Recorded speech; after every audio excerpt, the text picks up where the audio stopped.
presents Clipper Inspired, a travel podcast.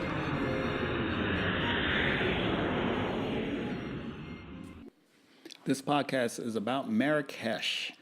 Marrakesh, whenever you hear that word, you think of exotic, snake charmers, camels in the square. And yes, they are still there. The first time I went to Marrakesh was in the 90s. I took a train from Tangier all the way down. Don't ask me how long it took because back then in Morocco, you never asked when you arrived somewhere. You got there basically. Okay, I'm here, thank gosh. But now everything is very reliable. There's a high-speed train in Morocco. The airport is very well connected to Europe. So if you're planning a trip to Marrakesh, it's very easy from Belgium, Holland, England, France, even Germany. Okay, so the city is divided into two areas. You have the old city behind the wall and the new city.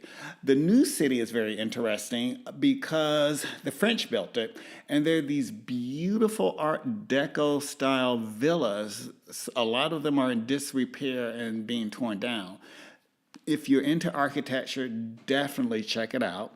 The old city is of course old. It was founded in the 11th century. And that's really where the adventure begins because you have the old souks, the Medina, and the passageways that just seem to go in circles or lead you to wherever. But I loved it. Getting lost was such an adventure, and there's so much visual stimulation and beauty in Marrakesh, you wouldn't mind just walking around.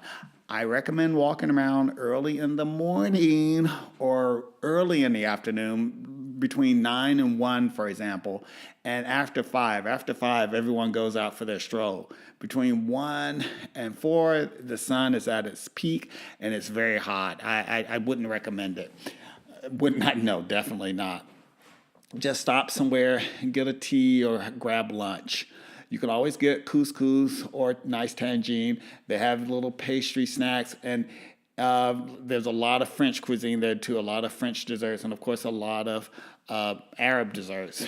That's the great thing about the city because, like I said, it's such a mixture of French, Arab, and Berber. The old city, they have these beautiful riads with the tiles and the marble, and it's dotted with palaces all around. Some of the palaces are absolutely breathtaking. It's like behind this wall, you think, my goodness, okay, it's like you entered Shahrazad or some Arab, A Thousand and Nights Arab adventure. Just beautiful. You can spend half of a day just walking through, sitting down, and admiring the gardens, for example. Like I said, the city has changed a lot. When I first went there was no Starbucks. Now there is a Starbucks. Okay, I'm not sure if that's good or bad, but there is a Starbucks and there is a Zara and there are shopping malls now. So yeah, you're definitely, if you're into the consumer Western world of consumption, it's there. If you want to buy something, of course, you have to negotiate, and nothing has a set price in the souks. Best thing to do is find a local, let the hotel do it, or let a tour guide do it. If not, you could be there all day, you get ripped off. But the amount of money you get ripped off for is a bit insignificant. Transportation there is really, really easy. We took the bus. All the buses started and stopped at the main square. And I think they cost like 25 cents. If not, you could take a cab. Cabs were very reasonably priced. Or like I said, just walk. For us, from the new city into the center, I think it was a 15 or 20-minute walk. And that wasn't very much. It was actually very, very nice. Like I said, just walking around. Sometimes we would take a different route just to see what was going on. And it was always fun, always an adventure. The people in Marrakesh are very nice. So if you're a tourist, don't worry. Nothing will happen to you. You're safer there than you probably are in a lot of cities, especially cities in America, for example. I feel safer there than I did in Los Angeles. So that should tell you something.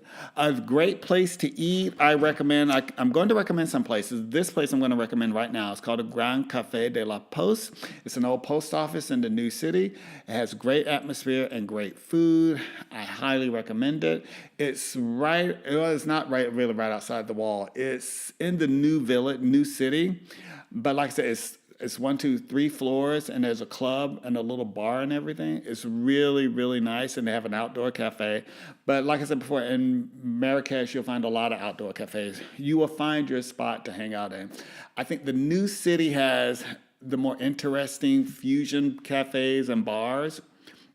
And by fusion, I mean Western cuisine mixed with Moroccan spices and herbs, for example. But you'll find a lot of rooftop places in the Medina, so you won't be at a loss. I'm trying to think, what else did I like about it? Like I said, the city still has a lot of charm. Yes, there are a lot of tourists there now, but don't let that put you off. There's always something to do. You'll have a great time. I highly recommend it.